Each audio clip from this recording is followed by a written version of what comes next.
بسم اللہ الرحمن الرحیم۔ السلام علیکم ورحمۃ اللہ وبرکاتہ۔ قارون کا واقعہ قرآن مجید میں ارشاد باری تعالیٰ ہوتا ہے، بے شک قارون موسیٰ علیہ السلام کی قوم سے تھا، پھر اس نے بغاوت کی اور ہم نے اس کو اتنے خزانے دیے جن کی کنجیاں ایک طاقتور جماعت پر باری تھیں۔ جب اس سے اس کی قوم نے کہا خوش فہمی میں مبتلا نہ ہو، بے شک اللہ اتارنے والوں کو دوست نہیں رکھتا، اور جو مال تجھے اللہ نے دیا ہے اس سے آخرت کا گھر طلب کر اور دنیا میں اپنا حصہ نہ بھول، اور احسان کر جیسے اللہ نے تجھ پر احسان کیا، اور زمین میں فساد پھیلا، بے شک اللہ فساد پھیلانے والوں کو دوست نہیں رکھتا۔ قارون بولا، یہ مجھے ایک علم سے ملا ہے جو میرے پاس ہے،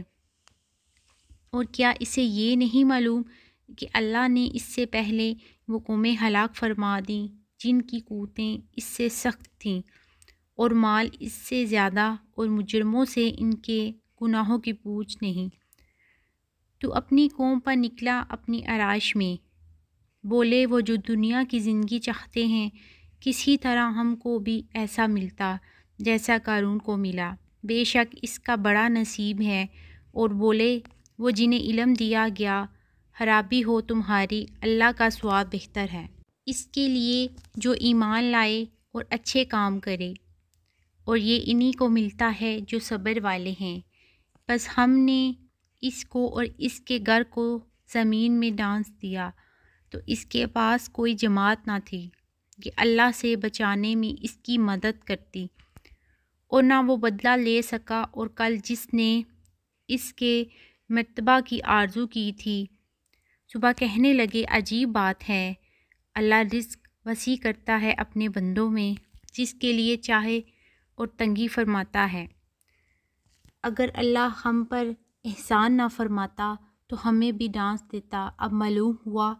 کہ کافروں کا بھلا نہیں، یہ آخرت کا کر ہم ان کے لیے کرتے ہیں جو زمین میں تکبر نہیں چاہتے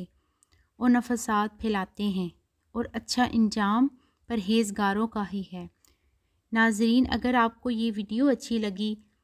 تو ویڈیو کو لائک کریں، میرے چینل کو سبسکرائب کریں اور دعاؤں میں یاد رکھیں۔ السلام علیکم ورحمۃ اللہ وبرکاتہ۔